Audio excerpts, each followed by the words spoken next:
अपने YouTube channel exam 21 में आपका वेलकम है। इस भाग में हम लोग जनरल साइंस एंड टेक्नोलॉजी से संबंधित इम्पॉर्टेंट क्वेश्चंस को देखेंगे जो आपके exam UP PCS and Uttar Pradesh RO अथवा अदर स्टेट सिविल सर्विसेज या आगामी आपके सभी परीक्षाओं के लिए बहुत ही इम्पॉर्टेंट है। तो आइए इन प्रश्नों को हम लोग स्टार्ट करते हैं, प्रारंभ करते हैं। इस भाग का पहला क्वेश्चन है, ब्लैक होल की जानकारी सर्वप्रथम किसने दी थी?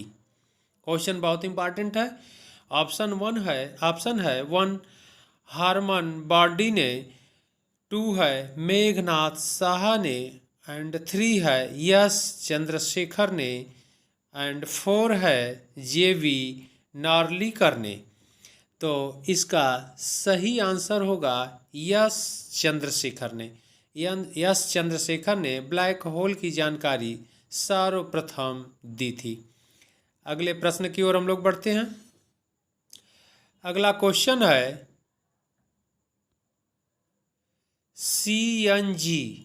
सीएनजी है, यानी सीएनजी का फुल फॉर्म पूछा जा रहा है। यह एग्जाम में आया भी है क्वेश्चन, ध्यान रखिएगा आप लोग।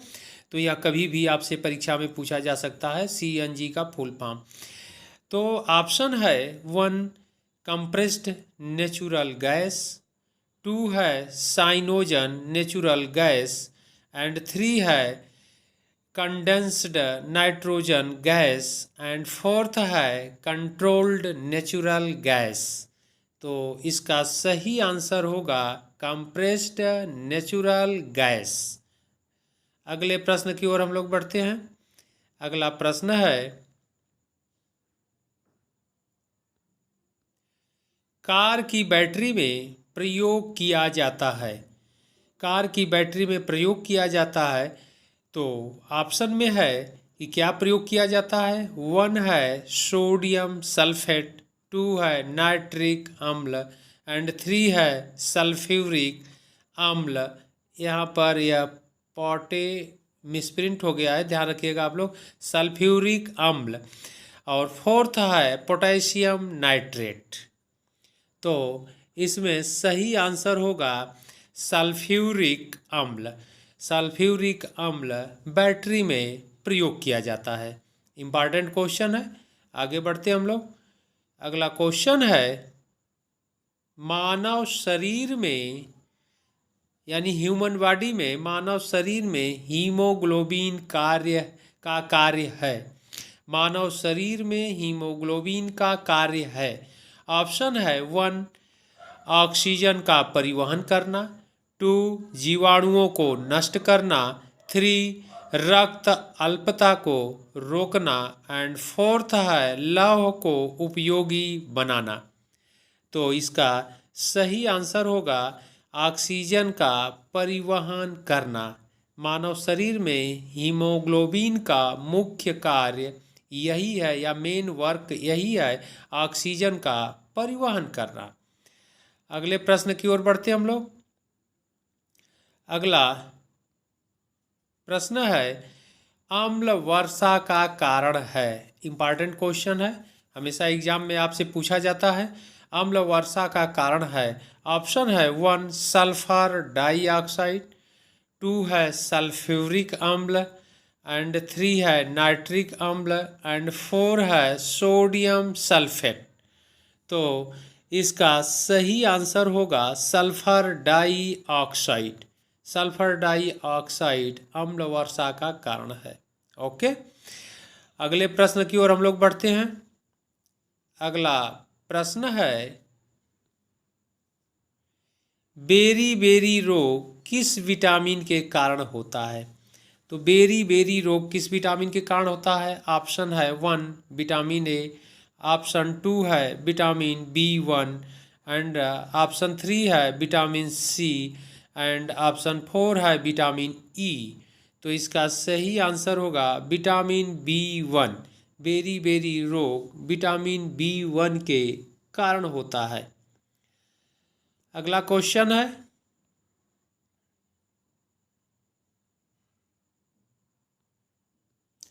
www का पूर्ण रूप है, यानी www का फुल फॉर्म पूछा जा रहा है, आपसे एग्जाम में परीक्षाओं में पूछा जाता है।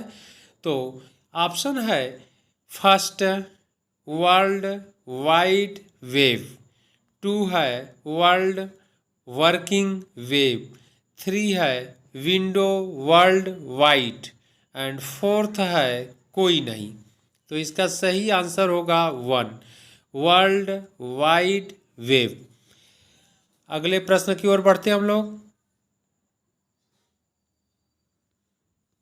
क्वेश्चन है पर्यावरण में ग्रीन हाउस प्रभाव में वृद्धि होती है। पर्यावरण में ग्रीन हाउस प्रभाव में वृद्धि होती है। ऑप्शन है 1 कार्बन डाइऑक्साइड के कारण, 2 है कार्बन मोनोऑक्साइड के कारण, 3 है ऑक्सीजन के कारण, 4 है उपरोक्त में से कोई नहीं। तो इसका सही आंसर होगा कार्बन डाइऑक्साइड के कारण ग्रीन हाउस प्रभाव में वृद्धि होता है। ओके, बहुत इंपॉर्टेंट क्वेश्चन है, ध्यान रखिएगा आप लोग। अगला प्रश्न है निम्नलिखित में से कौन अस्थि एवं दांतों के निर्माण एवं मजबूती के लिए आवश्यक नहीं है। ध्यान रखना है कि निम्नलिखित में से कौन अस्थि एवं दांतों के निर्माण एवं मजबूती के लिए आवश्यक नहीं है। ऑप्शन हम लोग देखते हैं। ऑप्शन है 1 कैल्शियम, 2 है फास्फोरस, 3 है फ्लोरीन एंड 4 है आयोडीन। तो यहाँ पर ध्यान रखना है हम लोगों को, इसका सही आंसर होगा फ्लोरीन। फ्लोरीन अस्थि एवं दांतों के निर्माण के लिए महत्वपूर्ण या इम्पॉर्टेंट कंपोनेंट नहीं है, जबकि कैल्शियम इम्पॉर्टेंट है, फास्फोरस इम्पॉर्टेंट है और आयोडीन इम्पॉर्टेंट है। अस्थि एवं दांतों के निर्माण एवं मजबूती के लिए calcium, phosphorus and iodine important है, जबकि फ्लोरीन इम्पॉर्टेंट नहीं है। बहुत इंपॉर्टेंट क्वेश्चन है, ध्यान रखिएगा आप लोग। अगले प्रश्न की ओर हम लोग बढ़ते हैं। अगला प्रश्न है श्वेत क्रांति यानी व्हाइट रिवॉल्यूशन संबंधित है। श्वेत क्रांति संबंधित है।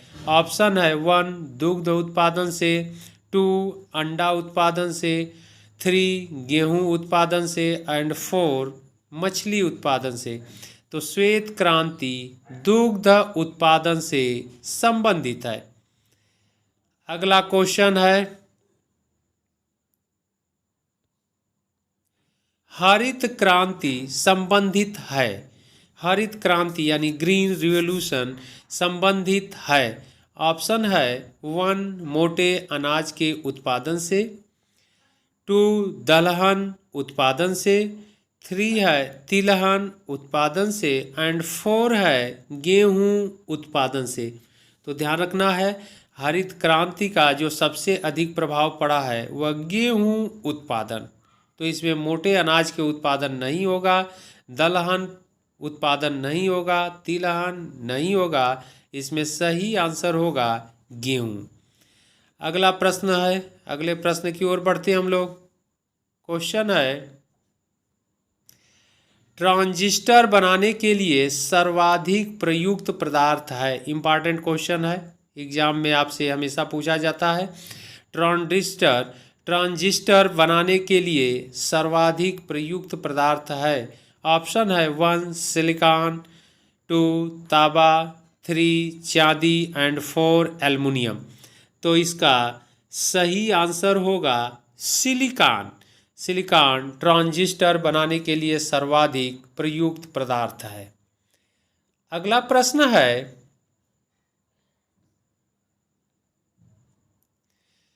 किसने गोबर गैस प्रणाली का आविष्कार किया। इंपॉर्टेंट क्वेश्चन है, ध्यान रखना है।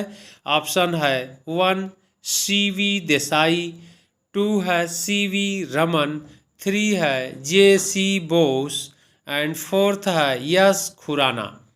तो इसका सही आंसर होगा सीवी देसाई।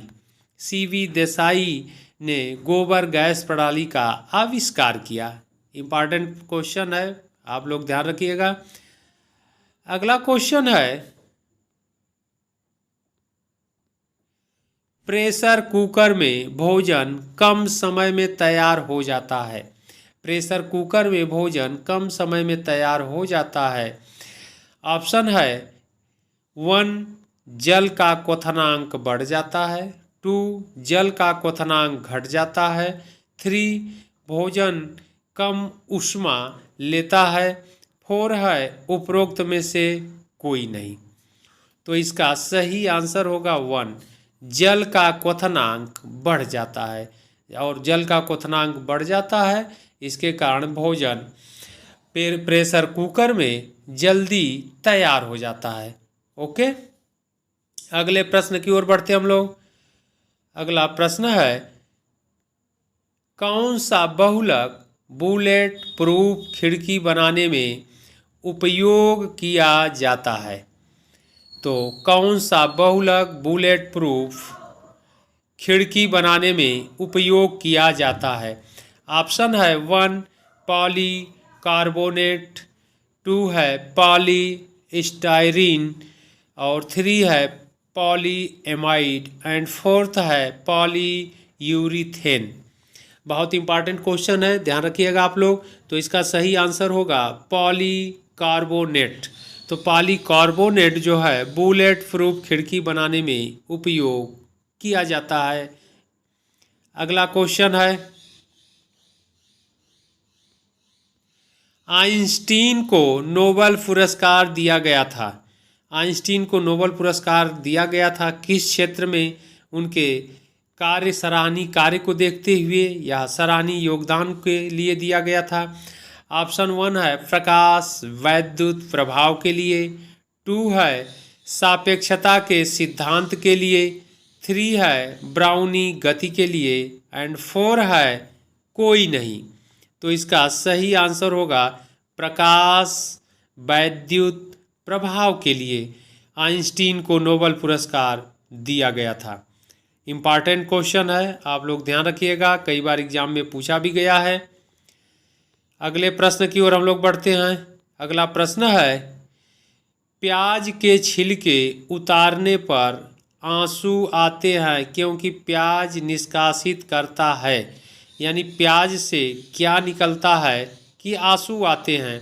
ऑप्शन हम लोग देखते हैं। ऑप्शन 1 है सल्फोनिक अम्ल, 2 है सल्फेनिक अम्ल, एंड 3 है एमिनो अम्ल, एंड 4 है कार्बोलिक अम्ल। तो इसका सही आंसर होगा सल्फेनिक अम्ल।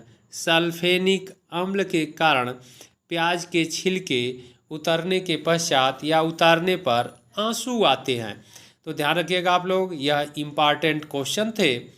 और आप लोग हमारा चैनल Exam21 सब्सक्राइब अवश्य कर दीजिएगा, जिससे आगे क्लास अथवा वीडियो का नोटिफिकेशन आप लोगों को तत्काल मिल जाए, कोई वीडियो मिस न हो। और फिर हम लोग मिलते हैं इसी तरह इम्पॉर्टेंट प्रश्नों के साथ अगले भाग में।